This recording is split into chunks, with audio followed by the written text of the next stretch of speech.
नमोस्तु आचार्य श्री। अच्छा। मेरा प्रश्न यह था आचार्य श्री कि जैसे हम कई किस्से सुनते हैं कि इस जगह पे, इस अमुक स्थान पे इतने जैन रहा करते थे, इतने गढ़ थे, और आज वो जगह पूरी सूनी हो गई है।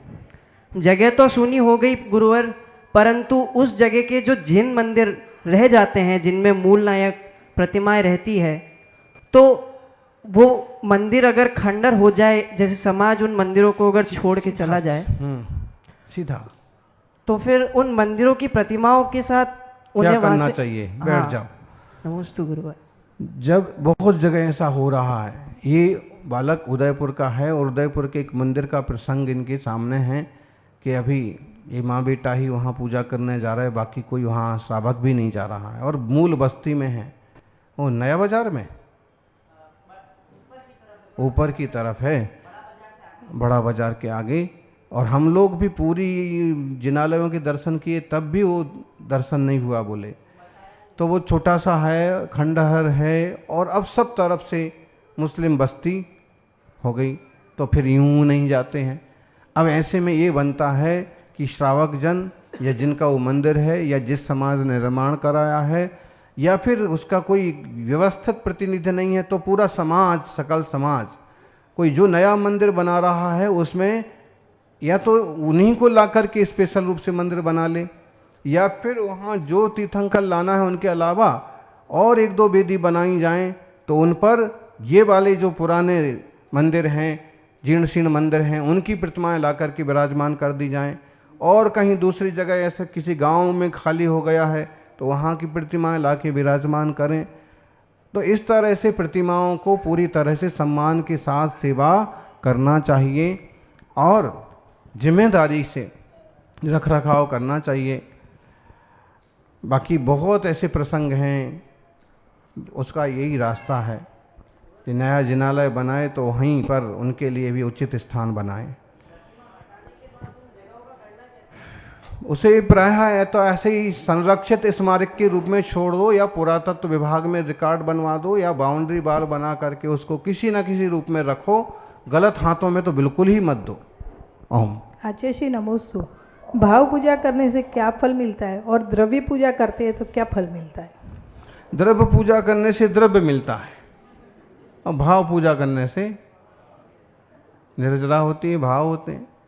अब ये दोनों की परिभाषाएं आजकल ये चलती हैं कि द्रव्य चढ़ा चढ़ा के पूजा की या सुद्रव्य पूजा, और बस भाव से पढ़ ली किताब, ऐसे याद कर लिया सो भाव पूजा।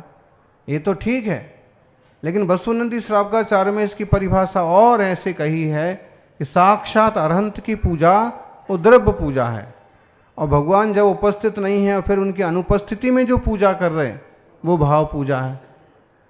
तो जैसे भी बने, जो भी बने, अच्छे भावपूर्वक अच्छे द्रव्य के साथ भक्ति पूजा करें, और कुछ नहीं है तो स्मरण करने मात्र से भी पुण्य का फल मिलता है।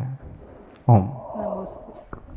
नमोस्तु आचार्य श्री। आचार्य श्री, मेरा प्रश्न ये है कि अपन पीछी लेते हैं तो उसका रख रखाव और किस दिशा में रखना चाहिए?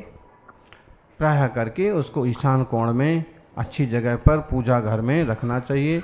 कपूर वगैरह उसमें रख कर के रखें। एक अच्छा सा बॉक्स बना लें जिसमें कांच वगैरह लगा हो, कलश की तरह उसको व्यवस्थित रखना चाहिए। नमोस्तु आचार्य श्री। ऐसा प्रश्न है कि जहाँ भी अतिशय क्षेत्र, सिद्ध क्षेत्र, तीर्थ क्षेत्र होते हैं वहाँ प्रायः करके समाज सबसे कम होती है, और शायद इसीलिए संरक्षण भी मुश्किल हो रहा है। और जहाँ पे सिंपल सा मंदिर होता है वहाँ समाज सबसे ज़्यादा होती है, और बड़े बड़े क्षेत्रों पे समाज देखी नहीं जाती। ऐसा क्यों होता है कि जहाँ क्षेत्र होते हैं वहाँ समाज नहीं होती? नमोस्तु आचार्य। प्रायः करके ये प्रश्न तो बहुत बार आता है। अब जितने बड़े तीर्थ हैं, जितने बड़े सिद्ध क्षेत्र हैं, अतिशय क्षेत्र हैं, प्रायः कहीं समाज नहीं है, और हैं तो बहुत कम परिवार, मध्यम दर्जे के परिवार। तो जो भी कारण हो, या तो हम वहाँ की पुण्य वर्गणाएं सहन नहीं कर पाते हैं, या तो हम इतना पुण्यवान नहीं हैं कि वहाँ जमे नहीं रह पाते हैं, या फिर वो तीर्थ रूप में ही ऐसे विकसित होते हैं कि शहर या शिक्षा के लिए उनका विकास नहीं हो पाता है, तो शिक्षा के निमित्त से, स्वास्थ्य के निमित्त से, व्यापार के निमित्त से लोग बाहर निकलते चले जाते हैं। पहले तो ऐसी जगह लोग रहते ही पहले ही से कम रहते। अधिकतम सिद्ध क्षेत्र तो पहाड़ पर हैं, कौन रहने जाएगा वहाँ पर। अतिशय क्षेत्र हैं, थोड़े कुछ बस्तियों में हैं, तो वहाँ समाज। अब मूल तो कारण क्या है, बस इतना ही कह सकते हैं कि अपनी इतनी बड़ी योग्यता नहीं है कि तीर्थों पर बहुत लंबा समय रह करके धनार्जन भी हो, परिवार भी चले और पूजा भक्ति का लाभ में मिले। और फिर भी लोगों को अभी क्या करते, छोटे छोटे गांवों में भी वो अपने मंदिरों को अतिशय क्षेत्र घोषित करवाने में लगे रहते। अरे कहीं कुछ अच्छाइयाँ हो रही हैं तो होने दो, लेकिन वो अतिशय क्षेत्र घोषित कराना या अतिशय क्षेत्र के रूप में ज़्यादा ही प्रतिष्ठा देना कोई बुद्धिमानी नहीं है। सब जगह की जिन प्रतिमाएं अपने आप में महान हैं, कहीं भी भक्ति से पूजा करोगे आपको धर्म लाभ होगा, पुण्य का लाभ होगा। और नहीं तो कल से आपको भी भ्रम होगा कि अतिशय क्षेत्र है और फिर अब तो मूल कारण तो इसका सीधा कुछ नहीं कह सकते।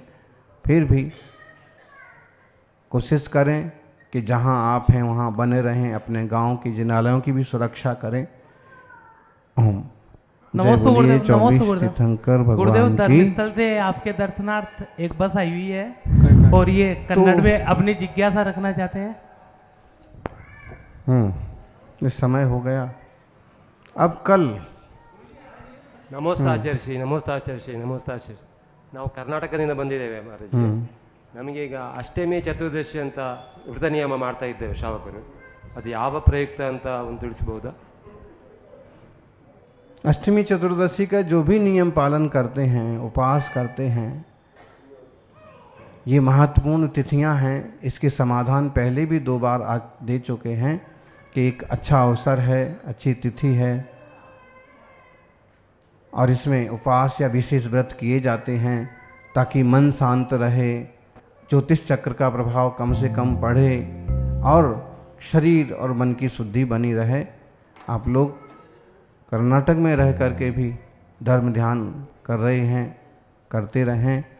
ऐसे ही साल में 1-2 बार तीर्थ यात्रा के लिए जाएं और सामान्य दर्जे के लोगों को भी किसी भी कीमत पर लेके जाएं ताकि उत्तर दक्षिण का जुड़ाव बना रहे और धर्म की प्रभावना सब तरफ होती रहे।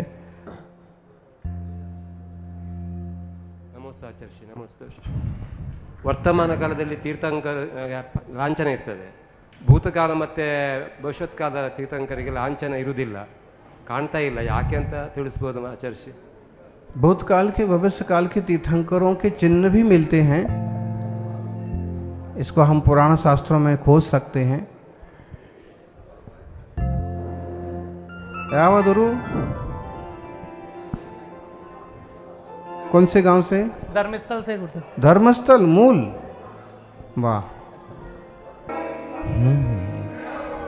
विश्वास हमें सकारात्मक बनाता है, संदेह हमें नकारात्मक बनाता है।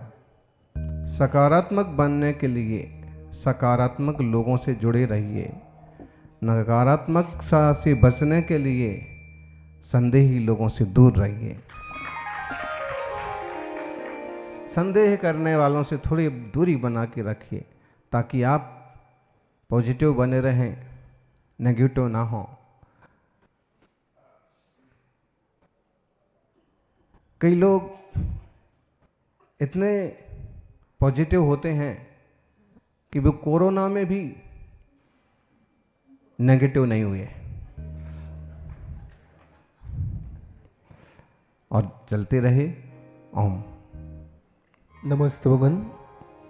अजीत वेड़ा, अगली 24सी के तीर्थंकर निश्चित है, तो अगर कोई तीर्थंकर पद का निदान करता है तो कौन से काल में होगा? तीर्थंकर पद का निदान नहीं होता है। निदान से तीर्थंकर का पद नहीं मिलता है। उसके लिए तो सुलह कारण भावना हो, दर्शन विशुद्धि हो, उसके साथ और भावनाएं हो, वैसा सम्यक पुरुषार्थ हो तो तीर्थंकर प्रकृति का आश्रव बंद होता है, क्षयक सम्यक्त हो, योग्य सम्यक्त हो तो होता है, वरना नहीं होता। अर्ध चक्रवर्ती चक्रवर्ती कदाचित किसी और पुण्य पुरुष का निदान से बंद हो सकता है, बाकी तीर्थंकर का। ओम नमस्तुगन। वर्षा जैन, श्रुत केवली किसे कहते हैं? अनुबद्ध केवली तो मालूम है, समाधान करें। अच्छा, अनुबद्ध केवली मालूम है, श्रुत केवली नहीं मालूम है। श्रुत केवली का मतलब होता है संपूर्ण श्रुत के ज्ञाता। शुद्ध केवलम तुणाणम,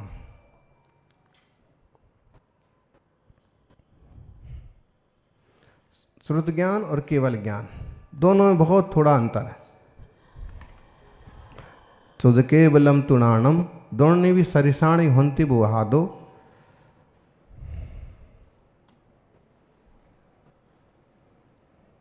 सुधनाणम तो परोक्षम पच्चखम केवलम राणम। श्रुत ज्ञान और केवल ज्ञान बोले एक जैसे हैं। अगर संपूर्ण श्रुत ज्ञान हो गया तो उससे भी लोकालोक का परोक्ष रूप से ज्ञान होता है, और साक्षात केवल ज्ञान हो गया तो वो प्रत्यक्ष रूप से लोकालोक का ज्ञान कराता है। स्याद्वाद केवल ज्ञाने सर्व तत्व प्रकाशने भेदा साक्षात यदा साक्षाच्चा।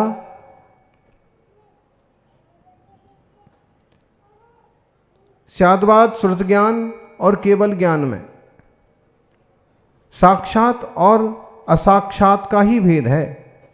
वास्तु ही अवस्थन्यतमम भवेत, वस्तु व्यवस्था तो वही ही है। सरल शब्दों में केवल ज्ञान संपूर्ण कर्म के क्षय पर होता है और लोकालोक का ज्ञान कराता है, और श्रुत केवल ज्ञान, श्रुत केवली मुनिराज भी श्रुत ज्ञान के माध्यम से सारी पदार्थों को विधिवत जानते हैं, इसलिए वो श्रुत केवली कहते हैं, संपूर्ण शास्त्रों के पारंगत। बाकी वो केवल ज्ञानी वैसे नहीं है, और ना इसी भाव से मोक्ष जाना जरूरी है, लेकिन संपूर्ण द्वादशांग के ज्ञानी होने से श्रुत केवली कहलाते हैं। ओम। अनुबद्ध केवली तो एक के बाद एक मोक्ष गए, दूसरे केवली हो गए, दूसरे मोक्ष गए, तीसरे केवली हो गए, वो अनुबद्ध केवली कहलाते हैं। ओम। नमस्तुगन। जब आत्मस्वरूप का विचार करते हैं तब हमें लगता है जैसे हमें आत्मा का अनुभव हो रहा है, लेकिन थोड़ा सा मानसिक या शारीरिक कष्ट होते ही वह अब एहसास न जाने कहाँ गायब हो जाता है। क्षण भर को भी यदि ऐसा भेद विज्ञान होता है, आत्मानुभव होता है, आत्म तत्व का निर्णय होता है, तो भी बहुत बड़ी बात है। कम से कम शुरुआत तो हुई कि इस दुनिया से हट के भी कोई चीज़ है, दिन भर की कलकल से हट करके भी कोई आनंद का उत्सव होता है, ये दिन जिंदगी के जंजालों से हट करके भी कोई शांति का रास्ता मिलता है। एक बार शुरुआत तो हो, कहीं से समझ तो आए। एक छोटी सी कहानी आती है कि शुरुआत कैसे होती है।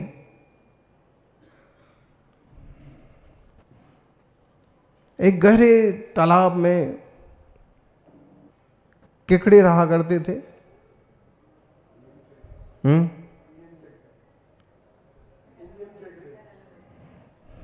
किसन का केकड़े, केकड़े बोलो या फिर कछुए बोलो, पानी में ही रहने वाले। और दादा ने अपने पोते को कहा, कछुए को कहा कि देखो भाई, तुम बहुत छोटे हो, कभी भी इस बाउंड्री के बाहर नहीं जाना। लेकिन क्या करें, पोते तो पोते होते हैं, उछलते कूदते हो। एक दिन बाउंड्री के बाहर चले गए, जहाँ तक बड़े कछुए भी नहीं गए थे, वो तालाब के ऊपरी हिस्से तक चले गए। वहाँ तक जो शैवाल जमा थी, जो चोई जमा थी, जो कचरा इकट्ठा हो रखा था, वो वहाँ तक भी पहुँच गए। और तभी क्या हुआ, ऊपर से उड़ता हुआ कोई पंछी आया, ले नहीं गया। इतनी जल्दी कैसे ले जाएगा? उसके चोंच में उसने कोई लकड़ी वगैरह दबा रखी थी, और वो लकड़ी उसकी वो तालाब में गिरी, और जलकुंभी जो थी वो थोड़ी सी हट गई। जैसे पूरी जलकुंभी आपके यहाँ के तालाब में देख लो, कोई कह ही नहीं सकता कि ये तालाब है और इसके अंदर पानी है। वो तो क्रिकेट का मैदान जैसा दिखता है, जलकुंभी से पूरा हरा हरा। तो थोड़ा सा हटने से क्या हुआ, ऊपर की सूरज की रोशनी अंदर गई और उन नन्हे मुन्ने कछुओं ने देखा कि बाहर कुछ अद्भुत भी है, लाइट है, चमक है, चमत्कार है। और वो थोड़ी देर के लिए घबरा भी गए, लेकिन भागे भागे अपने घर गए और दादा दादा दादा दादा दादा दादा दादा करके, और दादा को आज गजब की चीज़ देखी हमने। दादा ने कहा ऐसा हो ही नहीं सकता, अरे हम जो है 65 साल के हो गए। कितने के हो गए? और आज तक हमको नहीं दिखा ऐसा, तुमको कैसे दिख गया? उन्होंने कहा कि आप कुछ भी करो, बात मानो ना मानो, लेकिन ऐसी चमक दिखी, कुछ तो अलग दुनिया है।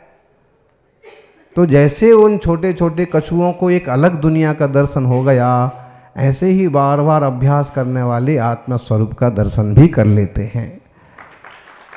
दादा माने ना माने, लेकिन उनने तो कुछ अलग जान लिया है। हम नमस्ते भगवान। भाग्यशाली है वह गांव के लोग जो गाय को पालते हैं, और दुर्भाग्य है हमारे देश का जो पढ़ा लिखा धनवान होकर कुत्ता बिल्ली पालता है। पढ़ा लिखा होकर भी कुत्ता पाल रहे हैं, ऐसे लोगों का क्या भविष्य होगा? कुत्ता पालने वाले भौंकना सीख जाएंगे, गाय पालने वाले परोपकार करना सीख जाएंगे।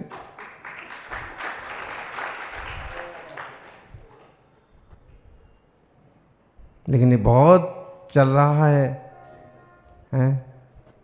जानवरों को कुत्ते बिल्ली पालने का। अरे वो भी होते आए हैं, रहे आए हैं, परिवारों में आसपास मंडराते रहे हैं, लेकिन इस तरह से उनको अपने बेटे और पोतों से भी ज़्यादा हैं।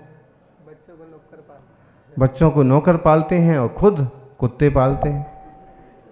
ये तरीका बिल्कुल ठीक नहीं है। इंसान को सबसे पहले इंसान को समझो, फिर जानवर को समझो, उसकी सुख सुविधा का ध्यान दो, लेकिन उसको ऐसे पराधीन मत करो। पालने के नाम पर सांस्कृतिक विकृतियाँ पैदा मत करो। और कई बार तो नैतिकता के स्तर से भी लोग नीचे गिर जाते हैं। ओम।